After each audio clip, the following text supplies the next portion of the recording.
Now, The Mandalorian and Grogu is now out in theaters. And while it is now the lowest opening weekend for any Star Wars movie in the Disney era, I mean, the fact of the matter is it still made over $164 million worldwide just in its opening weekend, which pretty much covers its production costs. And listen, most directors would kill to have any movie in their career open to $80+ million on opening weekend. So not great for a Star Wars movie, but still pretty big. Anyway, it's out in theaters now, and it got a very mixed response from critics, and it got slightly more positive from the audience, stuff like that. I don't mind the film. I thought it should have been better. I think it's a shame that this is our first Star Wars movie on the big screen in 7 years.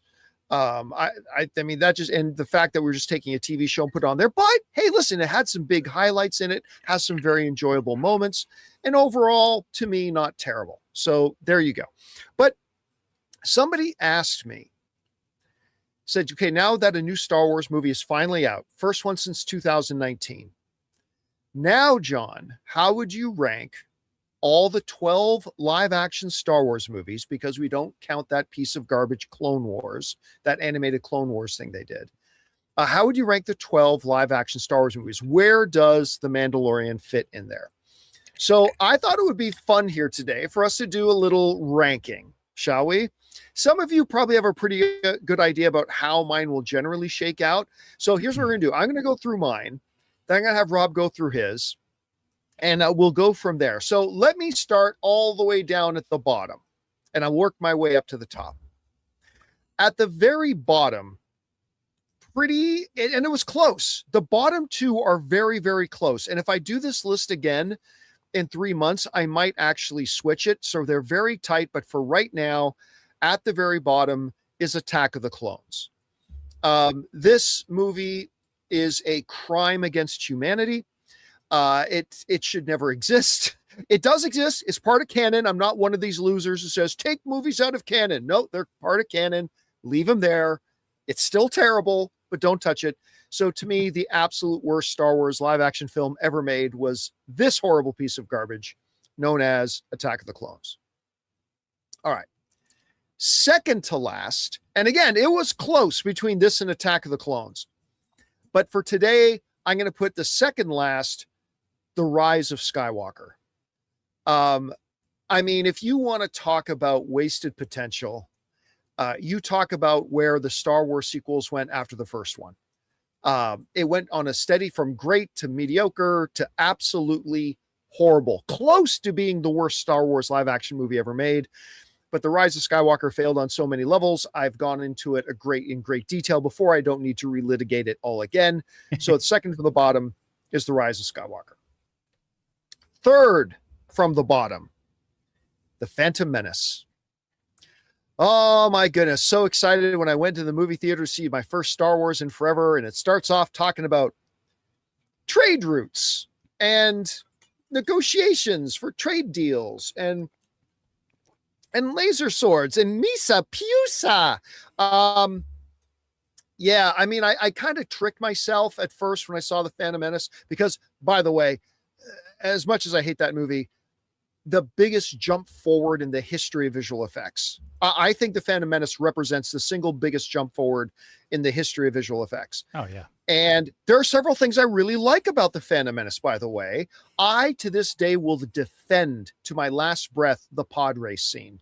That whole pod race sequence, maybe, Rob, the best sound design I've ever heard in a film sequence was the pod race sequence. Obviously, the Darth Maul, Obi-Wan Kenobi, Qui-Gon Jinn lightsaber battle, Duel of the Fates came from The Phantom Menace. Sure. So I hate that movie, but I have no problem pointing out some of the things that I enjoyed in it. And that's why it's not lower on this list. I've got it third from the bottom. Somebody in the live chat saying, but the dialogue set the film back decades. Yes, it did. Yes, it did. Horrible dialogue. Anyway, in my number fourth from the bottom, I've got Revenge of the Sith. I think out of the entire dog crap pile of refuse that is known as the prequels, I think Revenge of the Sith sits at the top. Again, there are several things that I liked in The Phantom Menace, and I can say the same for Revenge of the Sith. I think there are several things that are really, really elements, at least, in Revenge of the Sith that are really good. I mean, notwithstanding the stereotypical no. And oh, they should have just cut that part. Oh my God. To me, the worst part is worse than the no part is the, oh, well, Obi-Wan, the fight's over. I have the high ground. What the fuck are you talking about? We've both had high ground at 40 different points in this fight, but now it means something. Anyway, I won't go into it all again. I think the best of the prequels, I think it's better than The Rise of Skywalker. So I've got Revenge of the Sith at number 4 from the bottom. All right. Number 5 from the bottom, I have The Last Jedi. Much like Phantom Menace and Revenge of the Sith, it's a movie that has a lot wrong with it. I mean, what were they thinking with the entire chunk of the film that was like the casino planet, which was just completely useless. How do you have Benicio del Toro in your movie and just waste him like that? But much like Phantom Menace and Revenge of the Sith, there was also some pretty eye-popping great moments in it. Like, for example, I've seen some great videos about this, and it's true. Like, the whole thing about at the end, Luke Skywalker, like, literally being the guy who, like, he does the most Jedi thing that a Jedi could do. Like, the way he handles himself at the end of that movie is like that he perfectly embodied the Jedi code while protecting people at the same time. It was a thing of greatness. So there are moments and there are things in it. And I generally, I kind of feel the same way about it that I feel about Mandalorian. Like, I generally think it's okay, but it's just, there's a lot of things that prevent me from liking it a whole lot more. All right. Next up above that is the new film, The Mandalorian and Grogu. Which is shocking, kind of, that this newest that I have it this low or I have it this high. This high. Well, like I said, I've been talking about it. Do I think this was worthy of being the first Star Wars movie in 7 years? No. Do I think they should have made a movie that was just the extension of the TV show? No. Does it actually have a plot? No. It has like 4 or 5 and it changes directions multiple say for the rest below it? Oh yeah. But I really enjoyed like that opening sequence. I love the first 15, 16, 17 minutes. There's this great action sequence later in the film with a fight in a bar that I thought was fantastic. I really liked the Rod of the Hutt character. I'll always love seeing Mr. Kim show up as an X-Wing fighter pilot. I don't know why Dave Filoni felt the need to put himself in the movie twice, but whatever, that's fine. I love Mandalorian Grogu? No, I absolutely don't. But was there a bunch in there to appreciate? And I did, especially after watching it twice, and I'm about to go in and watch it a third time. That the things that I appreciate about it, I like it even more. So yeah, I've got Mandalorian. See, that's 12, 11, 10, 9, 8, 7. I got it at number 7. I got Mandalorian at number 7. Okay. At number 6, just a hair above it. Like, again, if I do this list again in 2 months, I might reverse them, but I'm still going to put just a hair above it, Solo: A Star Wars Story. Very much in the same boat as Mandalorian. Like, overall, not a great outing for a Star Wars film, but I've always contended that I thought Solo was a really good, fun space adventure movie. Mm-hmm. I never thought they should have made it. I still don't think they should have ever made it, but they did. And they ended up delivering a pretty enjoyable product as far as I'm concerned. Did it do a lot to expand the lore of the Star Wars universe? No, not at all. Did it tell us things we needed to know? No, not really. But was it just a good watch in and of itself on its own merits? And yeah, it was. So I've got that at number 6. 1, 2, 3, 4, 5, 6. Yes. All right. At number 5, I have The Force Awakens. I don't apologize for this. I loved the movie. I went back to theaters to watch it like probably, I lost count how many times. Like, I've told the story before, Rob, me and Schnepp, our offices were right across the street from the AMC Burbank 16. And like every day that we had like 2 or 3 hours in the middle of the afternoon around lunch, we would go, let's go watch The Force Awakens again. And we'd run across the street, use our AMC cards, get in, and we would just watch it again. I really enjoyed it. Do I think it's as good as any of the films in the original trilogy? No, but when you're looking at some films, some highly rated films today that are coming out with like A- cinema scores, don't forget the Phantom Menace had an A cinema score. An A, not an A-, not a B+, it had an A cinema score. And I know it kind of fell out of favor with some people, but I had a great time with it. It still stands today and might stand forever as the highest grossing movie ever in America. No movie domestically has ever made as much money, not an Avengers movie, not an Avatar movie. I'm an appreciator of that particular movie. The sequel trilogy went downhill after it, but there you have it. All right. At number 4 for me is, I think the first and only truly great Star Wars film since the original trilogy, and that's Rogue One. I still remember, I think it was me and Christian and Ken Knapsack. I think we went to go see it for the first time. Anyway, if I'm remembering it correctly, maybe Mark Ellis was there too. And I just remember being completely shocked because me, I'm not big on the concept of prequel at all. But the idea about how, with a totally different group of characters, how did the rebellion get their hands on the Death Star plans, right? Without using the exact same characters and all that kind of stuff, and what they managed to do. And of course, it then laid the groundwork for what became probably the best thing Star Wars has ever done outside of the original trilogy. It gave us Andor. But yeah, Rogue One, I think is a truly great movie. K2SO is like one of the most brilliantly delightful side characters ever, totally up there with 3PO and R2. So I've got Rogue One at number 4. In the number 3 spot, no surprise, the entire original trilogy takes up the top 3 spots. And these are so close to me, they are 1A and 1B, but we'll put them in order.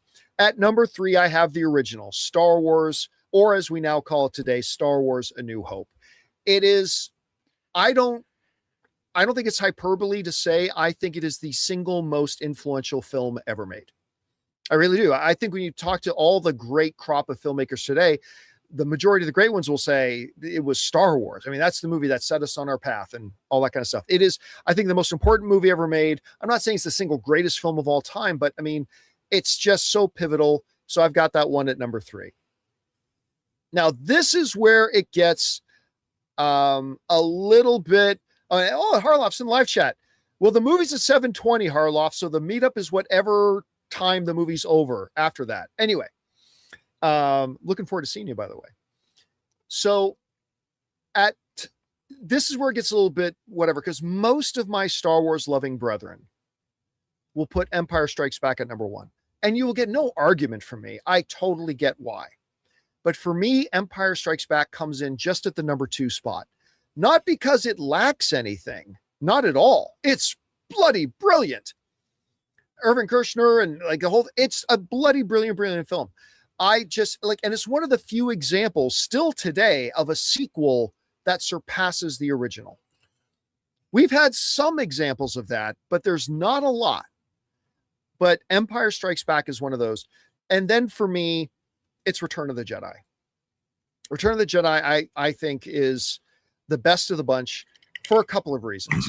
Number one, it brings everything together perfectly. It's a perfect summation of everything that happened in the previous films. This picture right here, I mean, tells a story in and of itself. It is, and I believe to this day, it is the single greatest space battle ever. Is this attack around the battle around the second Death Star. I still think it's the second greatest or the greatest space battle scene I've ever seen. I think the greatest sequence ever put to film is the Emperor's throne room. I think not just in Star Wars lore, I think it's the greatest sequence ever in film because so much is going on. There's so much drama and the mix of the set design with what's going on narratively and the music that the like with and the lightsaber fight. It's not the best choreography. Could you do that music one more time? You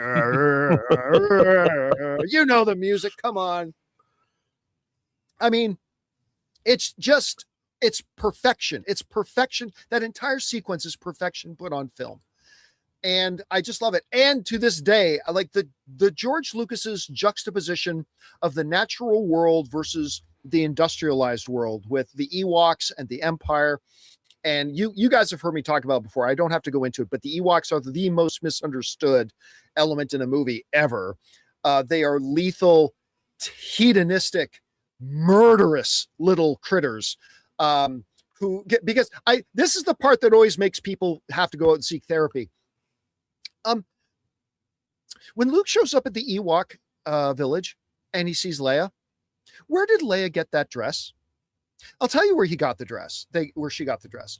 You see, the Ewoks had that dress because somebody they ate was wearing it, and they still had it hanging around.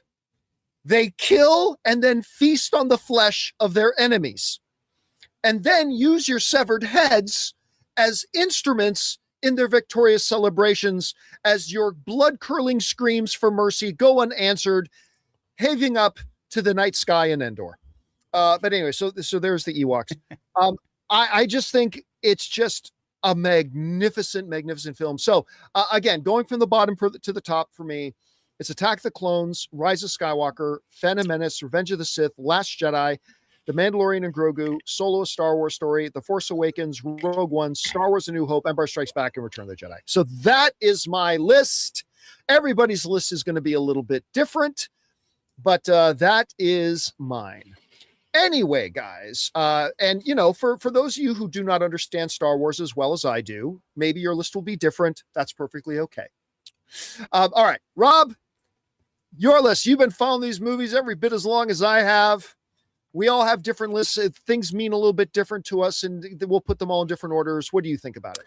Guys, we want to take a second and thank a sponsor of today's video, Hims. One of the hardest things about trying to lose weight is just figuring out what actually works, because we've seen them all. There are a million trends, diets, and gimmicks out there, and honestly, it can get overwhelming. And that's why weight loss by Hims really stands out. Hims now offers access to an affordable range of FDA-approved GLP-1 medications, including the Wegovy pill at its lowest price ever, and the Wegovy pen. With Wegovy at Hims, lose up to 20% or more of your body weight when combined with diet and exercise. It helps you regulate your appetite and eat less, so success is within reach. Plus, Wegovy is the first ever and only GLP-1 available in a pill for weight loss, so there are no needles needed. And the process is extremely convenient. Everything happens online. You connect with a licensed provider who determines if treatment is right for you, and if prescribed, your medication gets delivered right to your door. No insurance necessary. Ready to reach your goals? Visit hims.com/Campea to get a personalized, affordable plan that gets you. That's HIMS.com/Campea.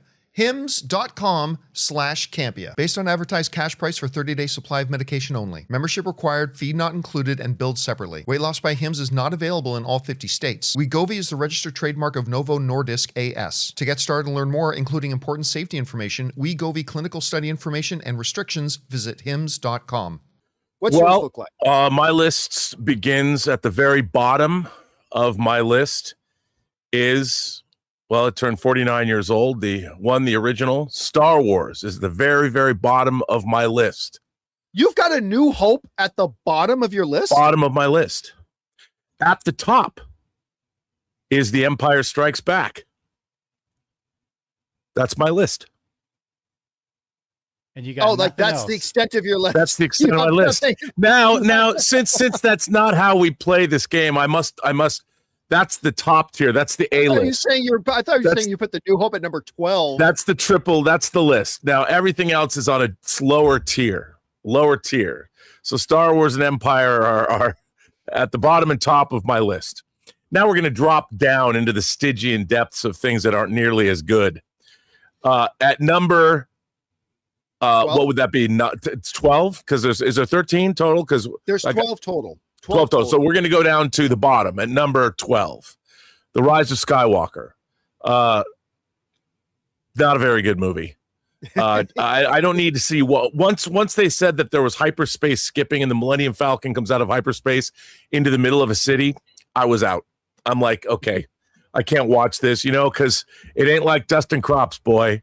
You bounce too close to a supernova and that end your trip real quick. Oh, unless you come out in the middle of a gravity well of a planet in the middle of a city, because that's easy to do. So sorry, I was out. At number 11, The Mandalorian and Grogu. Okay. A movie that has no story, no character development, and my favorite character was a Hutt. Go figure. So that's number 11. Number 10, The Phantom Menace. Despite the Duel of the Fates, despite everything else, I think that The Phantom Menace was the second most disappointing movie I've probably ever seen in my life. Topped only by another movie that's coming up on this list. And above The Phantom Menace at number 9 would be Attack of the Clones, which I like more than most people. I have a soft spot for Attack of the Clones. I like the battle on Geonosis. I like Lama Su.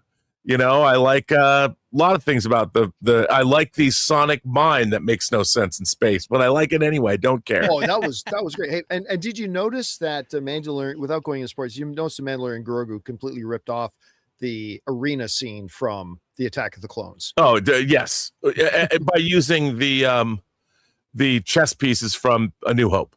Yes. So I mean, it's, you know, breaking the fourth wall.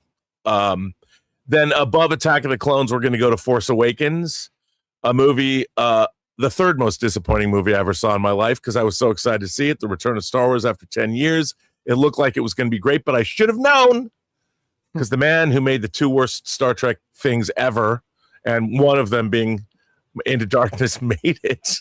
So, yeah, it was a movie where it was just a retread of A New Hope. You know, again, show me something new. But then again, so was Top Gun Maverick. That's true, but Top Gun Maverick was good. It had good characters. Above Force Awakens, I'm going to give to The Last Jedi. So what does that put me at? Let's see, 12, 11, 10, 9, 8, 7. That's 6. Solo's right there in the middle of the list. It's 6. Oh, you got Solo at number 5, Return of the Jedi, the single most disappointing movie I've ever seen in my life. But I won't get into it. Oh my God. I just spent 5 hours on a stream explaining exactly why. And you can go back and watch it. And then above Return of the Jedi is Revenge of the Sith, a movie that I'm always surprised how rewatchable it is. Do I think it's great? No. But there's so much Star Wars lore in it, and there's so many pivotal scenes. Look, is it clumsy? Is the dialogue terrible? Yes, but there's so many interesting things. I really love Ian McDermott in it. Everything that he's in that movie is gold, and I can't get enough of him. I can't get enough of his accent. Power. I just love everything about it, even though it's kind of boring and doesn't make a whole lot of sense. But I don't care. And at number, what is this? 10 is Rogue One, and then 11 and 12 are Star Wars and Empire. That's my list. All right. But really, it's just Star Wars and Empire. It's funny because to me, whenever people ask me about like my favorite films of all time, and maybe it is cheating a little bit, but whatever, I get to do this. I just say like Star Wars is my all-time favorite movie. They'll go, which one? It's like, no, just Star Wars. Like A New Hope, Empire, Jedi. I kind of just count them as one thing.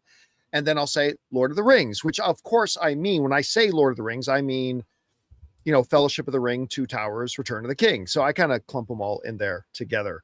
So neither of us have Mandalorian and Grogu all that high on our list, but I don't have it at the bottom. So that's something. That's something. Anyway, guys, question is for you. Now that The Mandalorian and Grogu is out for all of us to see, how would you rank it in the pantheon of the now 12 live-action Star Wars films? Jump down to the comments and leave your list there. Hey guys, thanks so much for watching this video. Make sure you like the video, leave a comment, and subscribe to our channel. And don't forget, we have a daily podcast called the John Campea Show podcast, available on Apple Podcasts, Spotify, or your favorite podcasting app of choice. Go and subscribe to it today so it'll be there when you need it.